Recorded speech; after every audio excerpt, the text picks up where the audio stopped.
Chapter 14, The Sixth Sense, the door to the Temple of Wisdom.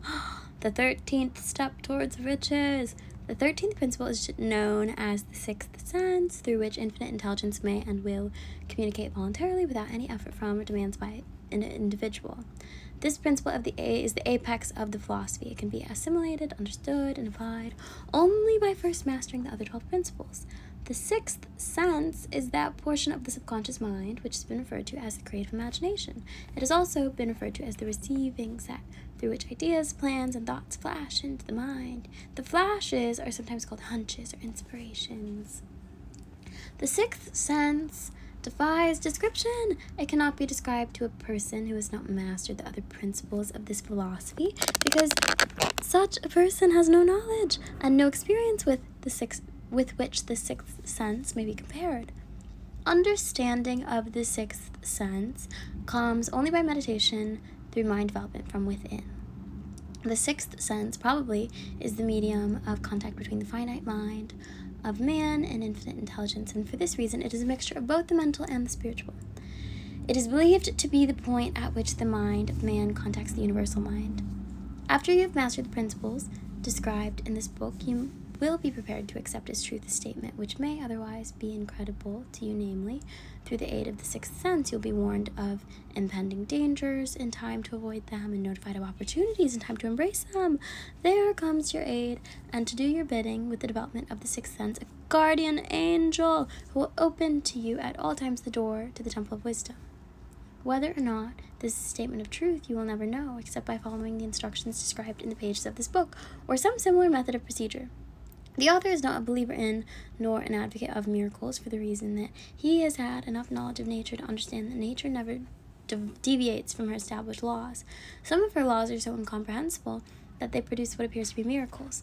The sixth sense comes as near to being a miracle as anything I have ever experienced. And it appears so only because I do not understand the method by which this principle is operated.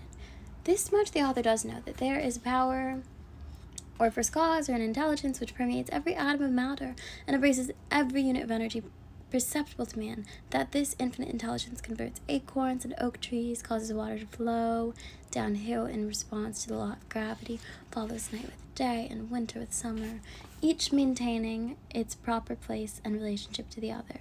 This intelligence may, through the principles of this philosophy, be induced to aid in transmuting desires into concrete or material form. The author has this knowledge because he has experimented with it and has experienced it.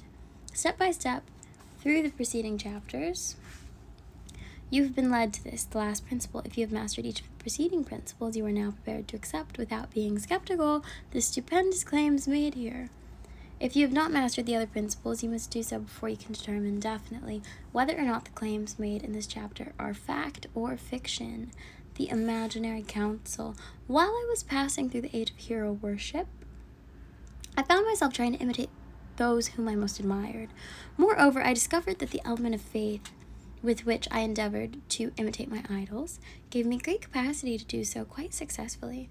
I have never entirely divested myself of this habit of hero worship, although I have passed the age commonly given over to such. My experience has taught me that the next best thing to being truly great is to emulate the great, by feeling and action as nearly as possible.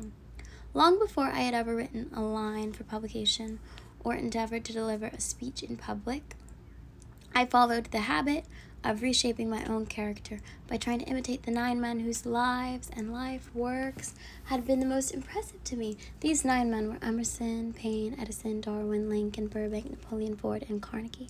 Every night over a long period of years, I held an imaginary council meeting with a group whom I called my invisible counselors. The procedure was just this. Just before going to sleep at night, I would shut my eyes and see in my imagination this group of men seated with me around my council table. Here I had not only an opportunity to sit among those who I'm considered to be great, but I actually dominated the group by serving as the chairman. I had a very definite purpose in indulging my imagination through these nightly meetings. My purpose was to rebuild my own character so it would represent a composite of the characters of my imaginary counselors.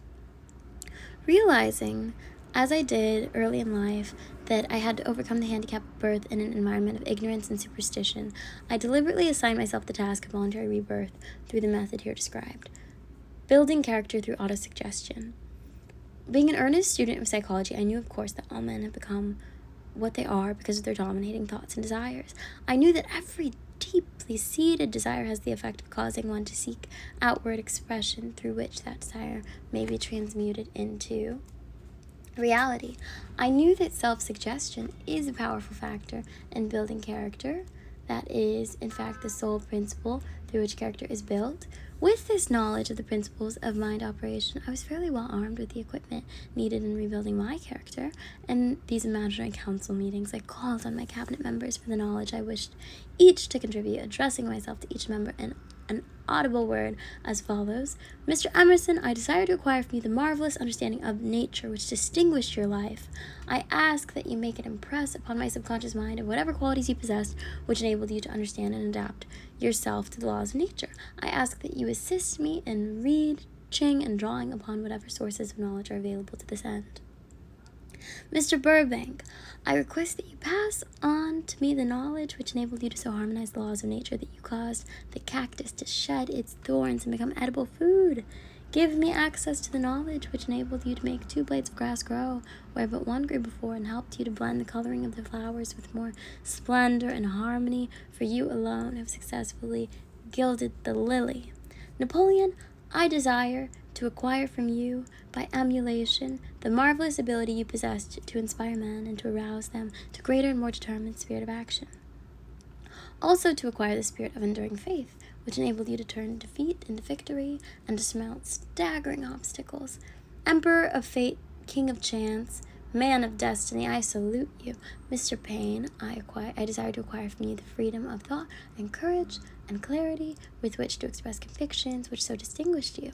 Mr. Darwin, I wish to acquire from you the marvelous patience and ability to study cause and effect without bias or prejudice, so exemplified by you in the field of natural science. Mr. Lincoln, I desire to build into my own character the keen sense of justice, the untiring spirit of patience, the sense of humor, the human understanding, and the tolerance which were your distinguishing characteristics. Mr. Carnegie, I am already indebted to you for my choice of a life of work which has brought me great happiness and peace of mind. I wish to acquire a thorough understanding of the principles of organized effort, which you used so effectively in the building of great industrial enterprise.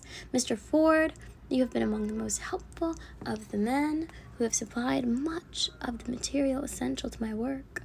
I wish to acquire your spirit of persistence, the determination, poise, and self-confidence which have enabled you to master poverty, organize, unify, and simplify human effort, so I may help others to follow in your footsteps. Mr. Edison, I have seated you nearest to me, am I right? Because of the personal cooperation you've given me during my research into the causes of success and failure. I wish to acquire from you the marvelous spirit of faith, with which you have uncovered so many of nature's secrets, the spirit of unremitting toil, with which you have so often wrestled victory from defeat.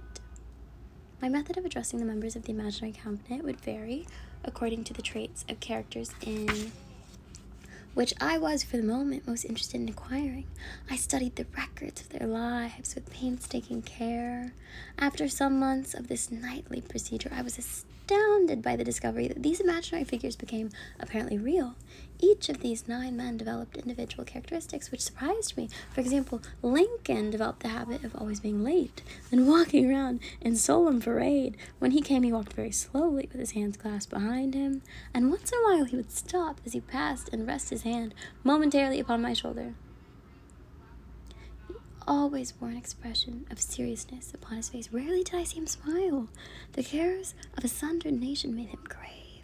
That was not true of the others. Burbank and Payne often indulged in witty repartee, which seemed at times to shock the other members of the cabinet. One night Payne suggested that I prepare a lecture on the age of reason and deliver it from the pulpit of church, which I formerly attended. Many around the table laughed heartily at the suggestion. Not Napoleon. He drew his mouth down at the corners and groaned so loudly that all turned and looked at him with amazement. To him the church was but a pawn of the state, not to be reformed, but to be used as a convenient inciter to mass activity by the people. On one occasion, Burbank was late. When he came, he was excited with enthusiasm and explained that he had been late because of an experiment he was making, through which he hoped to be able to grow apples on any sort of tree. Paine chided him by reminding him that it was an apple which started all the trouble between man and women. Darwin chuckled heartily as he suggested that Paine should watch out for little serpents when he went in the forest to gather apples, as they had the habit of growing into big snakes. Emerson observed, "No serpents, no apples," and Napoleon remarked, "No apples, no state." Lincoln developed the habit of always being late, the last one to leave the table after each meeting. On one occasion, he leaned across the end of the table, his arms folded, and remained in that position for many minutes. I made no attempt to disturb him. Finally, he lifted his head slowly, got up, and walked to the door, then turned around, came back, and laid his hand on my shoulder and said, "My boy, you will need much courage if you remain steadfast in carrying out your purpose in life. But remember, when difficulties overtake you, the common people have common sense. Adversity will develop it."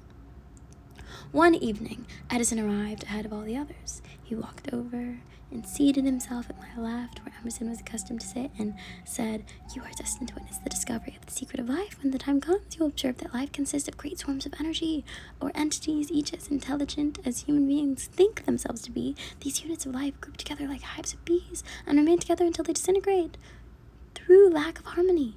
These units have differences of opinion, the same as human beings, and often fight among themselves.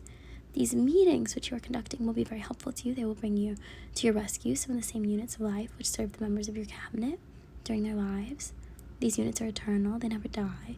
Your own thoughts and desires serve as the magnet which attracts units of life from the great ocean of life out there. Only the friendly units are attracted, the ones which harmonize with the nature of your desires." The other members of the cabinet began to enter the room. Edison got up and slowly walked around to his own seat. Edison was still living when this happened. It impressed me so greatly that I went to see him and told him about the experience. He smiled broadly and said, "Your dream was more a reality than you may imagine it to have been." He added no further explanation to the statement. These meetings became so realistic that I became fearful of their consequences and discontinued them for several months. The experiences were so uncanny. I was afraid if I continued them, I would lose sight of the fact that the meetings were purely experiences of my imagination. Some 6 months after I had discontinued the practice, I was awakened one night, or thought I was, when I saw Lincoln standing at my bedside. He said, "The world will soon need your services. It is about to undergo a period of chaos which will cause men and women to lose faith and become panic-stricken. Go ahead with your work and complete your philosophy. That is your mission in life. If you neglect it for any cause whatsoever, you will be reduced to a primal state and be compelled to retrace cycles through which you have passed during thousands of years." I was unable to tell the following morning whether I had dreamed this or had actually been awake, and I have never since found out which it was, but I do know that the dreams, if it were a dream, was so vivid in my mind that the next day I resumed my meetings the following night. At our next meeting, the members of my cabinet all filed into the room together and stood at their accustomed places at the council table, while Lincoln raised a glass and said, "Gentlemen, let us drink a toast to a friend who has returned to the fold." After that, I began to add new members to my cabinet. Until now, it consists of more than 50, among them Christ, St. Paul, Galileo, Copernicus, Aristotle, Plato, Socrates, Homer, Voltaire, Bruno, Spinoza, Drummond, Kant, Schopenhauer, Newton, Confucius, Albert Hubbard, Braun, Ingersoll, Wilson, and William James. This is the first time that I have had the courage to mention this. Heretofore, I have remained quiet on the subject because I knew from my own attitude in connection with such matters that I would be misunderstood if I described my unusual experience. I have been emboldened now to reduce my experience to the printed page because I am now less concerned about what they say than I was in years that have passed. One of the blessings of maturity is that it sometimes brings one greater courage to be truthful, regardless of what those who do not understand may think or say. Lest I be misunderstood, I wish here to state the most emphatically that I still regard my cabinet meetings as being purely imaginary, but I feel entitled to suggest that while the members of my cabinet may be purely fictional, and the meetings existent only in my own imagination, they have led me into glorious paths of adventure, rekindled an appreciation of true greatness, encouraged creative endeavor, emboldened the expression of honest thought. Somewhere in the cell structure of the brain is located an organ which receives vibrations of thought, ordinarily called hunches. So far, science has not discovered where this organ of the sixth sense is located, but this is not important. The fact remains that human beings do receive inaccurate knowledge through sources other than physical senses, such knowledge generally is received when the mind is under the influence of extraordinary stimulation. Any emergency which arouses the emotions and causes the heart to beat more rapidly than normal may, and generally does, bring the sixth sense into action. Anyone who has experienced a near accident while driving knows that on such occasions, the sixth sense often comes to one's rescue and aids by split seconds in avoiding the accident. These facts are mentioned preliminary to a statement of fact which I shall now make, namely, that during my meeting with the invisible counselors, I find my mind most receptive to ideas, thoughts, and knowledge which reach me through the sixth sense. I can truly say that I owe entirely to my invisible counselors full credit for such ideas, facts, or knowledge, as I receive through inspiration. On scores of occasions, when I have faced emergencies, some of them so grave that my life was in jeopardy, I have been miraculously guided past these difficulties through the influence of my invisible counselors. My original purpose in conducting council meetings with imaginary beings was solely that of impressing my own subconscious mind through the principle of autosuggestion with certain characteristics which I desired to acquire. In more recent years, my experimentation has taken on an entirely different trend. I now go to my imaginary counselors with every difficult problem which confronts me and my clients. The results are often astonishing, although I do not depend entirely on this form of counsel. You, of course, have recognized that this chapter covers a subject with which majority of people are not familiar. The sixth sense is a subject that will be of great interest and benefit to the person whose aim is to accumulate vast wealth, but it need not claim the attention of those whose desires are more modest. Henry Ford undoubtedly understands and makes practical use of the sixth sense. His vast business and financial operations make it necessary for him to understand and use this principle. The late Thomas A. Edison understood and used the sixth sense in connection with the development of inventions, especially those involving basic patents, in connection with which he had no human experience and no accumulated knowledge to guide him, as was the case while he was working on the talking machine and the moving picture machine. Nearly all great leaders, such as Napoleon, Bismarck, Joan of Arc, Christ, Buddha, Confucius, and Muhammad, understood and probably made use of the sixth sense almost continuously. The major portion of their greatness consisted of their knowledge of this principle. The sixth sense is not something that one can take off and put on at will. Ability to use this great power comes out slowly through application of other principles outlined in this book. Seldom does any individual come into workable knowledge of the sixth sense before the age of 40. More often, the knowledge is not available until one is well past 50, and this for the reason that the spiritual forces with which the sixth sense is so closely related do not mature and become usable, except through years of meditation, self-examination, and serious thought. No matter who you are or what may have been your purpose in reading this book, you can profit by it without understanding the principle described in this chapter. This is especially true if your major purpose is that of accumulation, or money, or other material things. The chapter on the sixth sense was included because this book is designed for the purpose of presenting a complete philosophy by which individuals may unerringly guide themselves into attaining whatever they ask of life. The starting point of all achievement is desire. The finishing point is that brand of knowledge which leads to understanding of self, understanding of others, understanding of the laws of nature, recognition, and understanding of happiness. This sort of understanding comes in its fullness only through familiarity with and use of the principle of the sixth sense. Hence, that principle had to be included as a part of this philosophy for the benefit of those who demand more than money.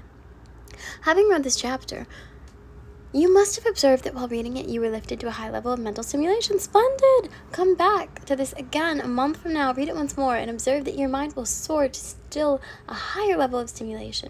Repeat this exercise from time to time, giving no concern as to how much or how little you learn at the time, and eventually you will find yourself in possession of a power that will enable you to throw off discouragement, master fear, overcome procrastination, and draw freely upon your imagination. Then you will have felt the touch of that unknown something which has been the moving spirit of every truly great thinker, leader, artist, musician, writer, statesman. Then you will be in position to transmute your desires into their physical or financial counterpart as easily as you may lie down and quit at the first sign of opposition.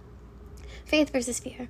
Previous chapters have described how to develop faith through autosuggestion, desire, and the subconscious. The next chapter presents detailed instructions for the mastery of fear.